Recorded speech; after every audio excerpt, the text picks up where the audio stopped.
12장.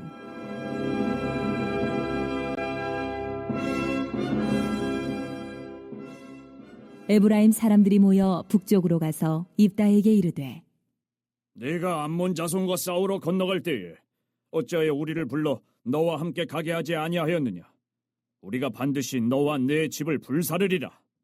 하니 입다가 그들에게 이르되, 나와 내 백성이 암몬 자손과 크게 싸울 때에 내가 너희를 부르되 너희가 나를 그들의 손에서 구원하지 아니한 고로 나는 너희가 도와주지 아니하는 것을 보고 내 목숨을 돌보지 아니하고 건너가서 암몬 자손을 쳤더니 여호와께서 그들을 내 손에 넘겨주셨거늘 너희가 어찌하여 오늘 내게 올라와서 나와 더불어 싸우고자 하느냐? 하니라.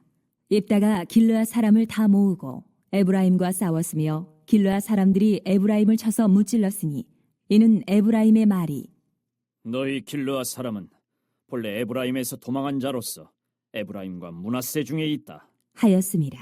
길르앗 사람이 에브라임 사람보다 앞서 요단강 나루턱을 장악하고 에브라임 사람의 도망하는 자가 말하기를, 청하건대 나를 건너가게 하라 하면 길르앗 사람이 그에게 묻기를, 내가 에브라임 사람이냐 하여 그가 만일 아니라 하면 그에게 이르기를 쉿볼렛이라 발음하라 하여 에브라임 사람이 그렇게 바로 말하지 못하고 쉿볼렛이라 발음하면 길르앗 사람이 곧 그를 잡아서 요단강 나루턱에서 죽였더라.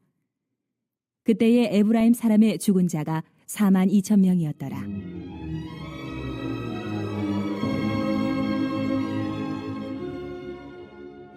입다가 이스라엘의 사사가 된 지 6년이라. 길르앗 사람 입다가 죽음에 길르앗에 있는 그의 성읍에 장사되었더라. 그 뒤를 이어 베들레헴의 입산이 이스라엘의 사사가 되었더라. 그가 아들 30명과 딸 30명을 두었더니 그가 딸들을 밖으로 시집 보냈고 아들들을 위하여는 밖에서 여자 30명을 데려왔더라. 그가 이스라엘의 사사가 된 지 7년이라. 입산이 죽음에 베들레헴에 장사되었더라.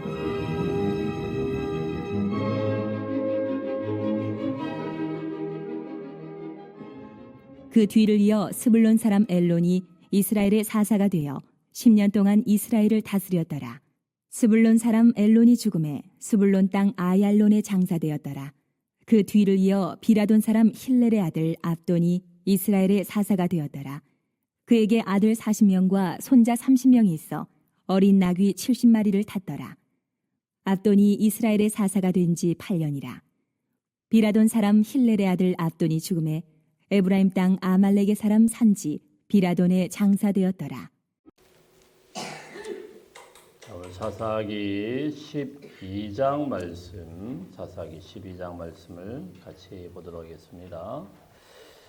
우리가 살다 보면은 별별 사람들이 다 있는데 성질이 아주 못돼가지고 그냥 사사건건 시비 걸고 트집 짜는 그런 사람들이 있죠. 그러니까 성격 자체가 좀 그런 분들이 가끔 있어요. 그죠?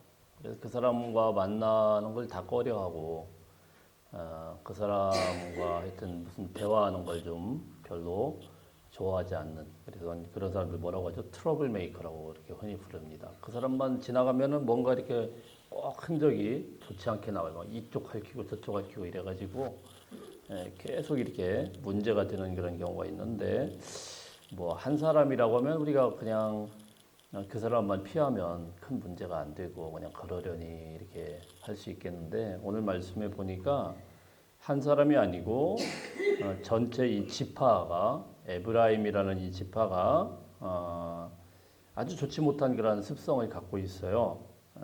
그래서 이 사람들이 한꺼번에 한 지파가 그냥 몰려들어가지고 아주 단체 행동을 하면서 그냥 못 살게 하는 그런 모습인데요.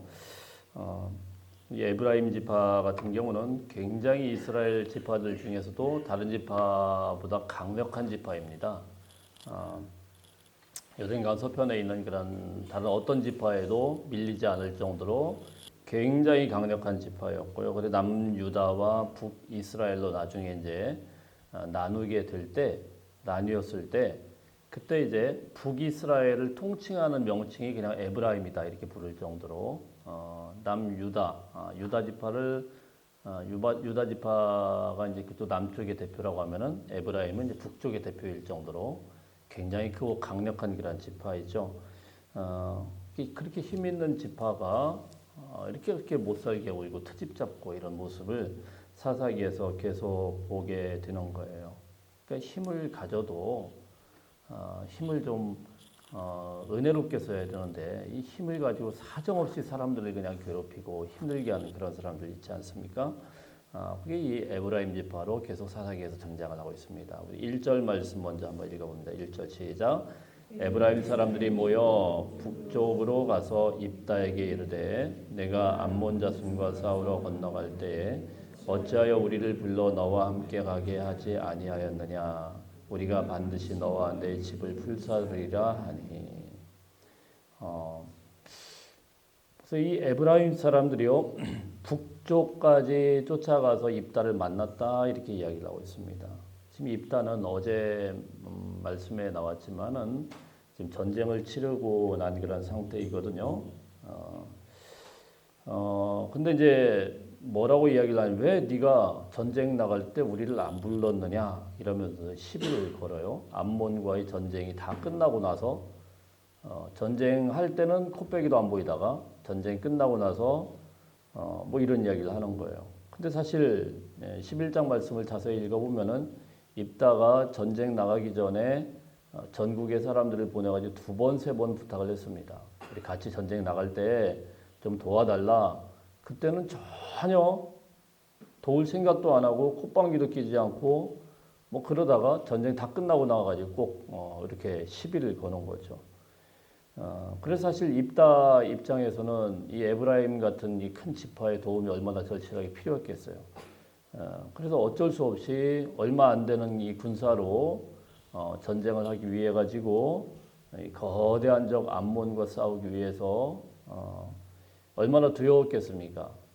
사실 그래서 어제 우리 목사님이 설교하실 때 입다의 서원의 부분에서 봤지만은 얼마나 두려운 그런 상황에서 서원을 했겠어요. 내가 전쟁을 이기게 되면 물론 잘못된 서원이죠. 전쟁에 이기게 되면 맨 처음 나오는 사람을 하나님 앞에 번제물로 드리겠습니다. 이렇게 막 결연을 다지고 전쟁을 했던 그런 상황입니다. 근데 그 결과가 좋지가 못했죠. 물론 뭐 어떤 게 좋고 어떤 게 나쁜지는 모르지만 서원 자체가 잘못됐지만 자기 딸을 무남동녀 딸을 하필이면은 전쟁 더 끝나고 나왔는데 자기를 맞이하냐는 거죠. 그래서 무남동녀 딸을 하나님 앞에 번제물로 드린 그 마음 어떻겠습니까? 기분이 좋겠어요, 나쁘겠어요? 상당히 지금 기분이 나쁜데 그때 시비를 걸고 올라온 거예요. 타이밍도 안 좋고 아니 전쟁할 때는 전혀 콧방귀도 끼지도 않고 도와주지도 않다가 다 끝나고 나가지고 지금 마음도 못 잡았는데 와가지고 트집 잡고 이야기를 하는데 1절 자세히 보면은요. 왜 함께 가지 않게 했느냐? 너와 내 집을 불살릴 것이다. 엉뚱하게 암몬과 싸울 때는 가만히 있다가 다 끝나고 나니까 거기 와가지고 네 집을 그냥 불살라 버리겠다. 뭐 이런 식으로 이제 성질을 완전 돋구는 그런 모습입니다. 사실 우리가 이 모습이 사사기 8장에서도 똑같이 나오고 있죠. 거기서 이제 기드온이라는 사사가 똑같이 당했습니다. 에브라임한테. 전쟁 다 끝나고 났더니 와가지고 막 난리를 친 거예요. 왜 우리 전쟁 갈 때 우리 안 끌고 왔느냐. 그때 똑같습니다. 뭘 안 끌고 가겠어요. 오라고 하는데 오지도 않고. 그래가지고 어쨌든 하나님의 은혜로 300명의 용사를 데리고 가서 전쟁을 했는데 꼭 그때 와가지고 시비를 거는 거예요. 그때 이제 기도원은 어떻게 했습니까? 기도원은 이제 별로 부딪히고 싶지가 않으니까 에브라임의 끝물 포도가 아비에셀의 만물 포도보다 낫지 않냐? 형님들 왜 그러시냐? 뭐 이렇게 살살 긁어줬단 말이에요. 한번 재미를 봤단 말이에요. 그러니까 이번에도 똑같이 요 사람들이 아니 그 못돼 먹은 그런 습성이 있는 거예요. 이게 수십 년이 지났을 텐데도 똑같은 그 습성을 갖고 있는 거예요. 한번 재미를 봤다 이거죠. 그러니까 변하지가 않는 거예요. 이 지파가. 근데 지금은 여러분 어때요? 기도원의 시대가 아니고 입다는 기도원과 성격도 다르고 상황이 전혀 다른 그런 상황이라는 겁니다. 근데 그때 이 사람들이 아주 단체적으로 와가지고 입다에게 따지고 달라드는 거죠. 우리 2절부터 4절까지 좀 깁니다만 한번 쭉 읽어보겠습니다. 시작.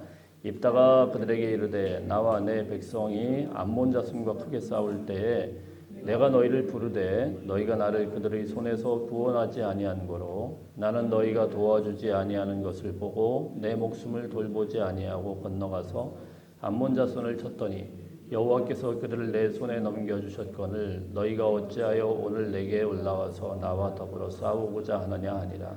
입다가 길르앗 사람을 다 모으고 에브라임과 싸웠으며 길르앗 사람들이 에브라임을 쳐서 무찔렀으니 이는 에브라임의 말이 너희 길르앗 사람은 본래 에브라임에서도 도망한 자로서 에브라임과 므낫세 중에 있다 하였습니다.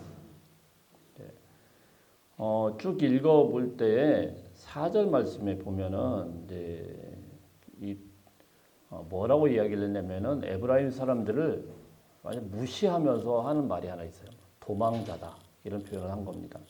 도망자다 이게 무시하는 말이죠. 너희는 말이야 도망하는 주제야. 니들은 내빼기나 하는 주제야. 이런 식으로 이제 그 에브라임 사람들이 입다와 이 길르앗 사람들을 한꺼번에 무시를 하는 겁니다. 그러니까 우리 이제 그 지역적으로 그런 말들 있지 않습니까, 그죠? 충청도는 저거 충청도 사람인데 멍청도다. 발끈하게 만드는 그런 말이죠. 전라도는 뭐 깽깽이다. 그리고 뭐 경상도는 뭐라고 하죠? 경상도는 문딩이다. 강원도는 뭐죠? 강원도는 얘기 안 하겠습니다. 자, 이러면서 이제 지역을 막 무시하는 그런 말들 있잖아요. 그 시비 걸려고 하는 거죠. 시비 걸려고. 충청도는 뭐 느려 터졌다고 하는데 충청도 사람들 안 느립니다. 충청도 사람들이 말이 좀 느리다 그 뿐이지. 제가 보니까 운동 선수들 중에 잘하는 선수들은 충청도 사람들이 많아요. 우리나라를 빛낸 운동 선수들은 충청도 사람들이 근력으로 하는지 하여튼 많습니다. 제가 충청도 사람이니까 그렇게 이야기를 하는 것 같은데, 자, 뭐 이러면서 막 이야기를 하는 거죠. 뭐 자꾸 시비를 거는 거예요. 니들 도망자 주제, 내뺀 주제, 막 이러면서 이야기를 하는 거예요. 이 말 한마디를 참 잘해야 돼요, 우리가. 그죠? 모든 거는 이 작은 말로부터 시작이 되는 거 아니겠습니까? 시비가. 여기서부터 큰 전쟁으로 벌어진 게 쌍것들 막 이래가면서 못 배운 것들, 이 무지랭이들 막 이래가면서 무시하기 시작하다가 부부들 나중에 갈라서는 거 보면 뭐가 옵니까? 집안 무시하고 집안의 다른 사람들 막 무시하고 형제들 무시하고 이러다 갈라서는 거 아니에요? 그러니까 같이 살게 되면 아무리 집안이 그렇다고 해도 존중을 해줘야 되는데 그냥 집안을 무시하고 불가지런하지 않습니까? 그러니까 입다가 이제 참을 수가 없는 거죠, 이건. 뭐 도무지 참을 수가 없는 거죠. 그러니까 또 성격도 입다는 또 그 앞에 있는 기도원과 다르지만 상황도 안 좋고 또 무시하는 말을 들으니까 화가 나는 거죠. 그래가지고 이제 막 이야기를 하는 겁니다. 니들 말이야, 누구 보고 지금 도망자라고 하는 거야?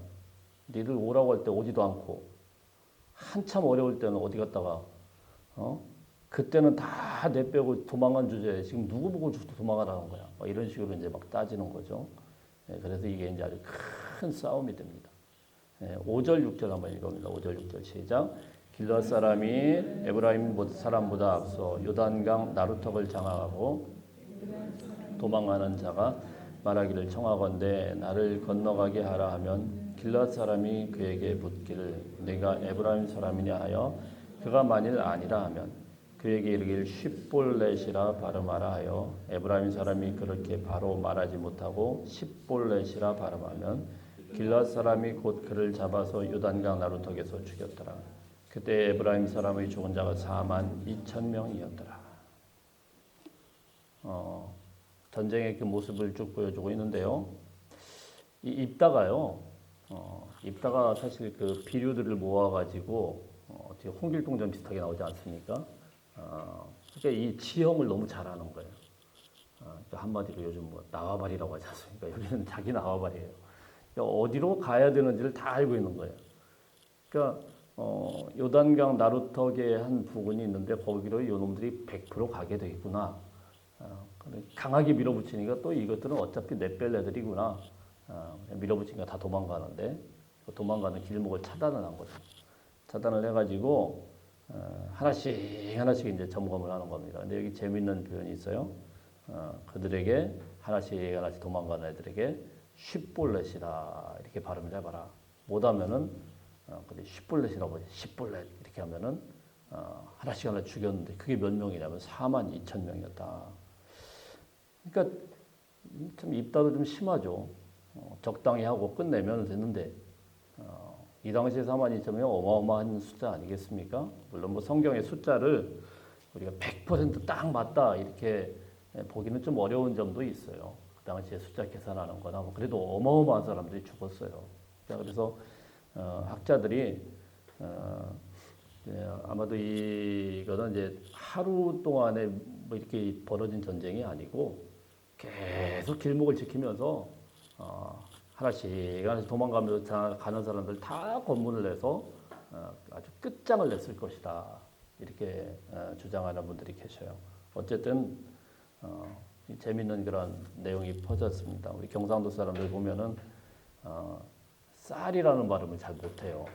그러니까 이제 예전에 섬기던 그 목사님이 경상도 청송 출신이신데 그때 이제 사랑의 쌀 나누기 운동이라는 이제 쌀을 이제 해서 이제 동사무소 갖다 주고 뭐 이런 걸 했었어요. 근데 이제 광고를 하셔야 되는데 이게 사랑의 쌀 나누기 운동 이렇게 딱 해놓고는 발음할 때마다 긴장을 하는 거죠. 그래서 저희들 앞에서 연습을 하셨어요. 목사님이 사랑의 쌀 긴장만 하면 또 그게 나오잖아요. 한 3번을 했습니다. 사랑의 살, 사랑의 살. 안 되죠. 이게 지역적으로 이거 사투리 쓰는 거 이거 안 되죠. 아무리 바꾸려고 해도 뭐 액센트나 이런 거 다 나오죠. 그래서 이 사람들이 42,000명이 죽게 되었다. 참 끔찍한 그런 결론이 있게 됩니다.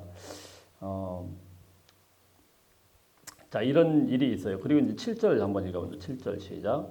입다가 이스라엘이 사사가 된 지 6년이라 길르앗 사람 입다가 죽음에 길르앗에 있는 그의 성읍에 장사되었더라.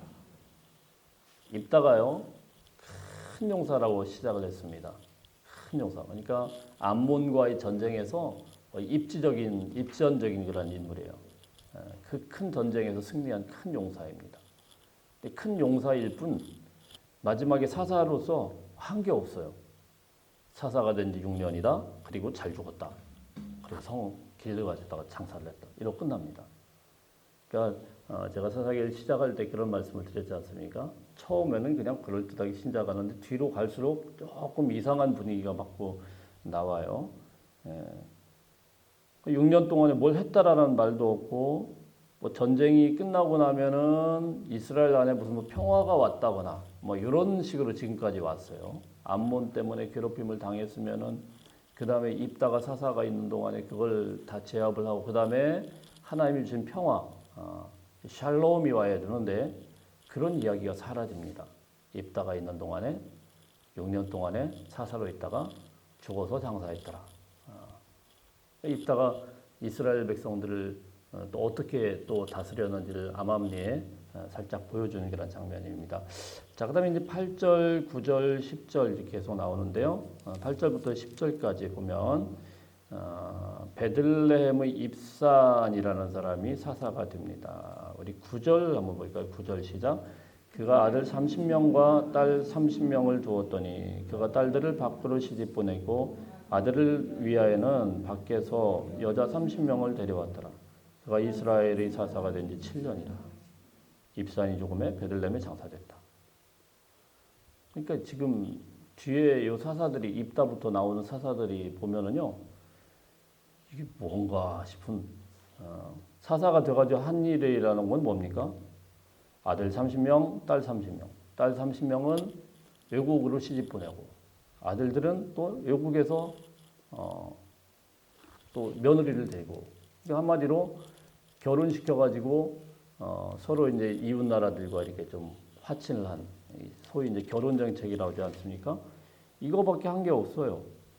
이거밖에 한 게 없어요. 아들, 딸들 30명씩이나 나가지고 총 60명 아닙니까? 여기 나온 게 60명을 나가지고 이방 나라하고 같이 결혼을 시키고 점점 아주 이상한 방향으로 지금 사사기가 되어가고 있는 거죠. 갈수록. 자, 우리 11절, 12절 보면 11절, 12절 한번 읽어봅니다. 시작.